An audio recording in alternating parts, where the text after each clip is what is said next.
आप जिस भी मर्जी फील्ड से ताल्लुक़ रखते हैं, आप कोशिश ये करें कि आप उस फील्ड में अपनी एक हिस्ट्री जो है उसको मार्क करके जाएं। और उसके लिए बहुत ज़रूरी है कि आप आउट ऑफ द बॉक्स जाएं। आप जो है वो एक्स्ट्रा चैलेंजेस लें और उसके बाद जो है आप दूसरों के लिए भी अपॉर्चुनिटीज़ क्रिएट करें कि वो उससे मज़ीद जो है वो कोई ना कोई फ़ायदा ज़रूर हासिल कर सकें।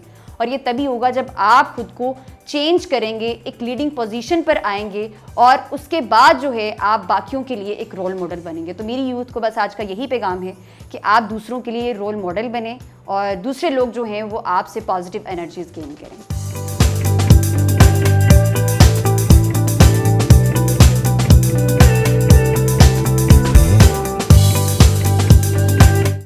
एवरीवन, मैं हूं आपकी होस्ट मुआफिया मलिक। हम और आप विद PNY के एक न्यू शो के साथ। जैसा कि आप सब लोग जानते हैं, PNY ट्रेनिंग्स एक ऐसा प्लेटफॉर्म है जहां हम हज़ारों की तादाद में स्टूडेंट्स को डिफरेंट कोर्सेज करवाते हैं ताकि वो अपनी पर्सनल लाइफ और प्रोफेशनल लाइफ के साथ साथ अपनी फाइनेंस को भी बेहतर बना सके। और हमारे इस शो का मकसद ही यही है कि हम आप तक ऐसी मालूमात पहुँचा सकें जो आपकी लाइफ में एक वैल्यू एडिशन का काम कर सके। आज का हमारा टॉपिक भी बहुत ज़बरदस्त है। स्पेशली हम बात करेंगे रियलिस्टिक पॉजिटिव थिंकिंग के बारे में। हम लोग ये तो सुनते हैं जी हर वक्त, देखें जितनी हमारी करंट सिचुएशन है पाकिस्तान की, हम इतना स्ट्रेस का शिकार हैं, हर तरफ से कोई ना कोई चीज़ हमें पिंच ही कर रही होती है, तो हमें हमेशा अट्रैक्ट भी नेगेटिव चीज़ें करती हैं। हमने इसी चीज़ पे बात करनी है कि हम अपने आप को पॉजिटिव किस तरह से रख सकते हैं।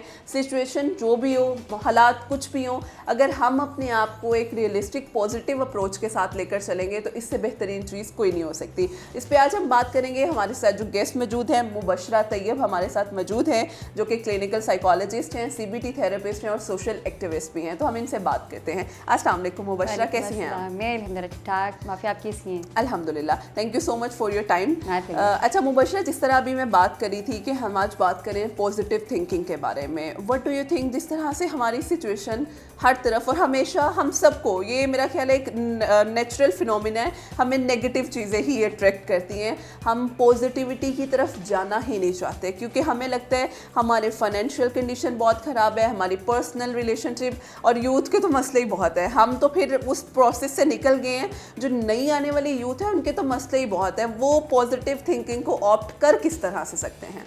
आपने बहुत अच्छा क्वेश्चन किया और आपने शुरू में ही जब इस टॉपिक को एक्सप्लेन किया तो उसका आंसर उसी में था, and it is the realistic opposite positive thinking. Realistic positive thinking ही है कि एक हम कहते हैं कि आप अगर जॉब के लिए जा रहे हैं, आप यहाँ एग्जाम्स के लिए जा रहे हैं या आप किसी रिलेशनशिप में हैं, तो हम कहेंगे कि हमारे साथ सब अच्छा ही होगा। मैं दिन रात मेहनत करूँगा, मेरे 90% मार्क्स आएंगे, उसके बाद मुझे जॉब मिलेगी। और ये हमारी क्या है? Wishful positive thinking. ठीक है, it's not realistic positive thinking. Realistic positive thinking ये होती है कि आप अगर एक एग्ज़ाम्स की प्रिपरेशन कर रहे हैं या फिर आप किसी रिलेशनशिप में आ रहे हैं या फिर आप किसी जॉब के लिए अप्लाई कर रहे हैं, तो उससे पहले आप उसकी जो प्री रिक्विजिट्स हैं आप उनको देखते हैं कि क्या आप उस बेस्ट स्टेज पर हैं, क्या आप उसकी एक्सीलेंस स्टेज पर हैं। उसके बाद जाकर आप जब इन चीज़ों को सोचते हैं कि यस, अब मेरे जो प्री रिक्विजिट्स थे, जो एक कंपनी की रिक्वायरमेंट थी जहां पर आप जॉब के लिए अप्लाई कर रहे थे, या फिर आप एज अ स्टूडेंट जो हैं, जो आपके एग्जाम्स की रिक्वायरमेंट है, आपने उन्हें अच्छे तरीके से फुलफिल किया है, प्रैक्टिस किया है। उसके बाद जाकर जब आप ये सोचते हैं कि येस, अब मेरे एग्जाम्स बहुत अच्छे होंगे क्योंकि मैंने अपनी 100% जो है अपनी एफर्ट्स पुट की हैं और मुझे इस बात का यकीन है कि मेरे जो मार्क्स है वो 98% आएंगे, तो ये हम कहते हैं कि हमारी रियलिस्टिक पॉजिटिव थिंकिंग है। अच्छा मुबशरा, इसी के साथ मेरा एक और क्वेश्चन है आपके साथ कि जिस तरह से आपने कहा ठीक है हमें हर वक्त हम पॉजिटिव नहीं, हमें रियलिस्टिक अप्रोच को यूज़ करना चाहिए, तो इज़ इट ट्रू कि अगर मेरी लाइफ के अगर 20 साल या 25 साल मैंने शुरू से नेगेटिव इन्वायरमेंट देखा है, नेगेटिविटी देखी है, तो मेरा एक स्ट्रक्चर ऑटोमेटिकली पॉजिटिव भी होगी, तो मैं कैच नेगेटिव चीज़ों को करूँगी। अब मैं उन चीज़ों को कैसे डेली बेस पे प्रैक्टिस कर सकती हूँ? मैं डेली बेस पे नॉर्मल मेरा मूड है तो मैं बड़े अच्छे तरीके से पॉजिटिव उसको प्रैक्टिस कर रही हूँ, लेकिन when ever the situation comes तो मैं फ़ौरन नेगेटिव हो जाती हूँ। तब ये क्या हमारे अंदर ह्यूमन साइकोलॉजी है कि हम ऐसी कौन सी आप कह लें इंटरवेंशन या ऐसी कौन सी चीज़ें हैं जिन्हें हमें लाजमी डेली बेस पे प्रैक्टिस करना चाहिए कि हम अपनी पॉजिटिव थिंकिंग पे अच्छे तरीके से काम कर सकें? क्योंकि हमें चाहिए शॉर्टकट्स। अगर मेरी बीमारी 10 साल पुरानी भी है तो मैं एक रैपिड एक्शन में सही होना चाहता हूँ या होना चाहती हूँ, तो इस बारे में आप क्या कहेंगी? अच्छा, लाइफ में तो शॉर्टकट्स जब भी होते हैं ना, मैं तो उसे कभी भी अप्रिशिएट नहीं करती क्योंकि शॉर्टकट आपको हमेशा टेम्परेरी फ़ायदा देता है, कभी भी लॉन्ग टर्म फ़ायदा नहीं देता। और आप ये सोचें कि एक बच्चा है, उसका घर का इन्वायरमेंट ख़राब था, पेरेंट्स के कॉन्फ्लिक्ट्स बहुत ज़्यादा थे, सिबलिंग्स के साथ अच्छी बॉन्डिंग नहीं थी, वो स्कूल गया, स्कूल में अच्छा पीयर ग्रुप नहीं मिला, टीचर्स ने अप्रिशिएट नहीं किया, कॉलेज में गया, कॉलेज में पीयर ग्रुप अच्छा नहीं मिला, उसके बाद वो यूनिवर्सिटी में गया, वो जो नेगेटिव थिंकिंग का और पूरा साइकोलॉजिकल प्रॉब्लम्स का साइकिल था वो कहीं रुका ही नहीं। एग्जैक्टली। और वो अगर रुका नहीं और वो जो पर्सन है वो उस सिचुएशन से भाग रहा है, उसने उसको मैनेज नहीं किया, बजाय कि वो उसको उस टाइम पर ना कि कंट्रोल करता बल्कि उसको मैनेज करने की कोशिश करता, उसने उस सारी थिंकिंग को कोई डायरेक्शन नहीं दी है। अब आकर अगर वो 20-25 सालों में वो पीछे नेगेटिव थिंकिंग का प्रॉपर एक कहने पहाड़ बन चुके हैं, अगर आप कहें कि जी उसको मैं एक शॉर्टकट और एक गोली दूं कि इसको आप फौरन से जो है वो फ्लैश आउट कर दो, तो इट्स नॉट पॉसिबल। यस, आप ये जरूर कर सकते हैं कि अगर आपको सबसे पहले तो एक्सेप्टेंस आ गई है, मैं सबसे बड़ी बात ये आपने बहुत बड़ी बात कर दी है कि 20-25 साल से you are a negative thinker और अब आपको रियलाइज होता है, तो ये बहुत बड़ी बात है कि अगर किसी को पता चल गया एग्जैक्टली अगर रियलाइजेशन के बाद सबसे बड़ी चीज होती है एक्सेप्टेंस। हमारे यहाँ एक्सेप्टेंस नहीं है कि मैं खुद को नेगेटिव थिंकर कंसीडर कर ही नहीं सकती। मैं अगर अकेले रूम में भी बैठी हूँ ना, तो मेरे लिए बहुत मुश्किल है इस चीज को एक्सेप्ट करना कि मेरे अंदर ये फ्लॉज हैं, मैं यहाँ पर फेलियर हूँ, यहाँ पर ये चीज मेरे अंदर बिल्कुल जो है वो अच्छी नहीं है, लेकिन मैं उसको एक्सेप्ट नहीं करती।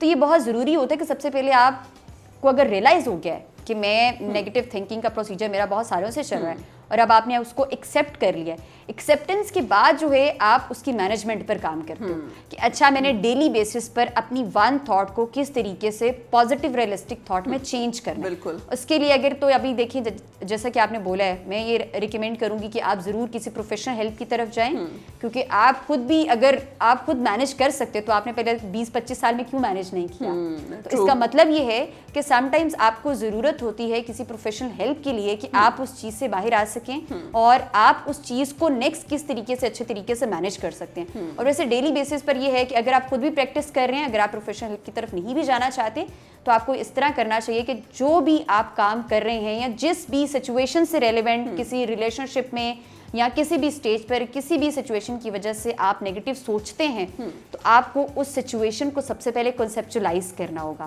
फिर उसको अंडरस्टैंड करना होगा, फिर उसको अंडरस्टैंडिंग के बाद आपको ये देखना होगा कि अच्छा मुझे यहाँ पर चेंज कहाँ पर रिक्वायर्ड है और कितना रिक्वायर्ड है और कितना इंस्टेंट रिक्वायर्ड है। अगर तो वो चीज़ें आपको डे बाय डे जो हैं वो उसके कॉन्सिक्वेंसेस बहुत नेगेटिव आ रहे हैं, तो आप उसको इंस्टेंटली उस पर काम करना चाहिए।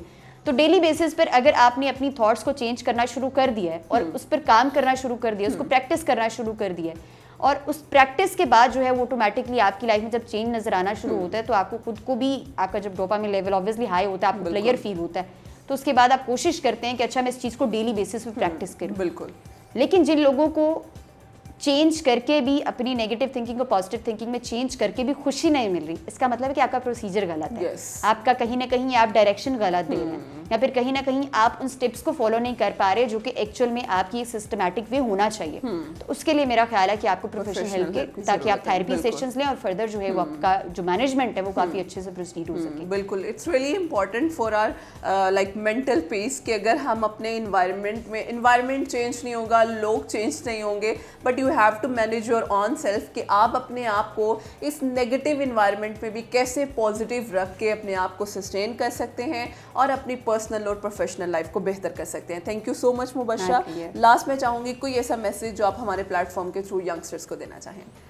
यंगस्टर को मेरा सिर्फ एक ही मैसेज है, आप जिस भी मर्जी फील्ड से ताल्लुक़ रखते हैं, आप कोशिश ये करें कि आप उस फील्ड में अपनी एक हिस्ट्री जो है उसको मार्क करके जाएं, और उसके लिए बहुत ज़रूरी है कि आप आउट ऑफ द बॉक्स जाएं, आप जो है वो एक्स्ट्रा चैलेंजेस लें, और उसके बाद जो है आप दूसरों के लिए भी अपॉर्चुनिटीज़ क्रिएट करें कि वो उससे मज़ीद जो है वो कोई ना कोई फ़ायदा ज़रूर हासिल कर सकें। और ये तभी होगा जब आप खुद को चेंज करेंगे, एक लीडिंग पोजीशन पर आएंगे, और उसके बाद जो है आप बाकियों के लिए एक रोल मॉडल बनेंगे। तो मेरी यूथ को बस आज का यही पैगाम है कि आप दूसरों के लिए रोल मॉडल बने और दूसरे लोग जो हैं वो आपसे पॉजिटिव एनर्जीज गेन करें। बिल्कुल, thank you so much once again Mubashshara. Thank you so much all of you. इंशाल्लाह फिर हाजिर होंगे एक न्यू इंटरेक्टिव सेशन के साथ। हमें इजाज़त दीजिएगा। अल्लाह हाफ़िज़।